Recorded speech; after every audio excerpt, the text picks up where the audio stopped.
My mother could never tell people she knew astrology because it wasn't accepted. They thought you were some kind of witch or some crazy person. So she never told anyone. She never had people over the house. Kept saying, teach me. I'm very religious Catholic, and I prayed. I don't want you to think I use astrology in place of prayer. I believe in prayer. But I was 14, and I kept asking her, teach me, teach me, teach me. She had the books, and my sister would take them off the shelf and put them under the dust ruffle of my bed because I couldn't walk. I couldn't walk at all for months. And I would read them, but I wanted her to teach me. Finally, well, she still kept saying no. I said, why are you saying no? You'll read for your friends. I don't have any friends. I'm in the hospital. My friends are sick of me being sick. Well, you'll start reading after a year, and you won't know anything. If you don't study 12 years, you won't be any good. I said, I'll do whatever you say. I love you. I loved my mother so much. And I finally wrote to Horoscope magazine, because at the time, Dell's Horoscope, they would give you your chart if they picked your question. And they did pick my question. They don't use your name. She walked into the living room. I was 15. Did you write to Horoscope magazine? And I thought, how does she know? Did I crumple up a piece of paper or something? You know, because in those days you had to type, and if you had a few mistakes, you had to type it again. She said, this is your birthday, this is your time of birth, this is your problem, this has to be you. Well, it is. And I said, what did the lady say? It was the editor-in-chief. And she said, I don't know, I didn't read it yet. Let's read it together. And when you go to an astrologer as a detective, they don't only look at the houses of health, look at family support, look at where they live, access to good facilities. I live in New York City, Manhattan. The attitude of the patient, whether the doctor is esteemed or not. They look at many things. And at the end, she said, I think you will walk. I said, Mama, she used words like sextile and all these.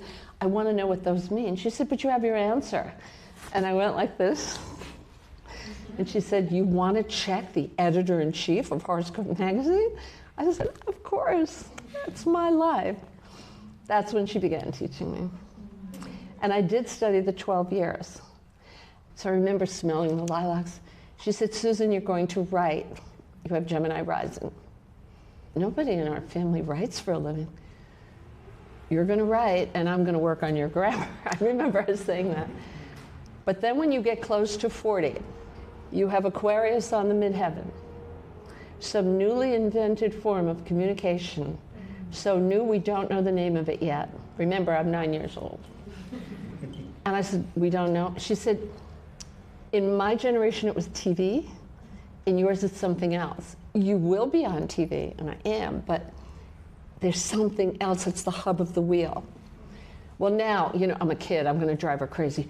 What is it? What is it? What is it? And I'm following her around. She's vacuum cleaning. I'm behind her. She's washing dishes. I'm right here.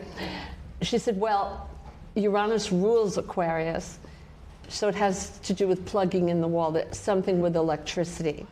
And I kept driving her crazy.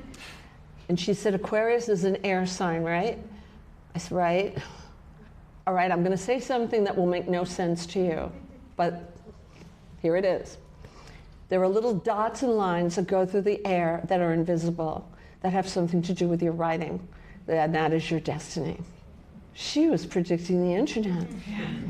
So there I am, coming in a taxi to the Time Life building, meeting the webmaster, and he's in the middle, and there's Harvard, Yale, and Dartmouth, you know, in their suits. And I told them that story, and I put my elbows on the table, my palms up like this, and I said, don't you see? This is my destiny. It has to be long. I remember when she taught me about the 12th house, self-undoing. I said, wait a minute. You're telling me people do things to hurt themselves. No one would do that. She said, all the time. They smoke, or they do things that hurt them. And sometimes they even know it, or sometimes they don't. But that's the house you're going to find it in. I was like in shock. The whole concept seemed crazy to me, but of course she was right. I remember she died at 92. She died of secondhand smoke because my father was such a smoker. And I said, little mom, look what you started. And I wrote it down. Vogue Japan, W Korea, Tempo in Turkey, Claudia Brazil, Amica Italy, Esmoda Spain, Vogue Germany, Vogue China, Vogue Greece. I've written for all of them. For Vogue Japan, 18 years. They sent me flowers when it was over. The new editor couldn't translate English. She didn't know it too well. I said, look what you started. And I didn't know that she was reading AstrologyZone. And one day I would always go over her house and just type with her, you know, just sit on the couch and talk to her. She'd watch the news or something. I said, and I went around to kiss her from the back, and I said, you're reading AstrologyZone. You don't have a computer. She said, every month your sister prints it out for me. I said, every month? I want to see what you're saying to people. And I said, okay, how am I doing, little mom? She said, you can continue. I remember once my editor got a letter, and she said, I have a letter from a prisoner, and he wants to know how things are going to go for him. And I called my mother. I said, can you believe I got a letter from a prisoner? She said, you must answer that letter. The exact words were, even that poor devil needs hope. I loved her compassion. You know, when you study astrology, you have to study philosophy too. Why do bad things happen to good people? But I said to her, I feel like I'm on a little raft in the middle of the ocean with, it's night, and the waves are 15 feet tall, and there's a storm, and I don't know which way is land. And she said, you will find land. And when you do, I will be on the shore waiting for you. And I did find land. She was right. But always that support, that love. I remember once I said to her, I have a terrible chart. I have Pluto and Saturn and everything was all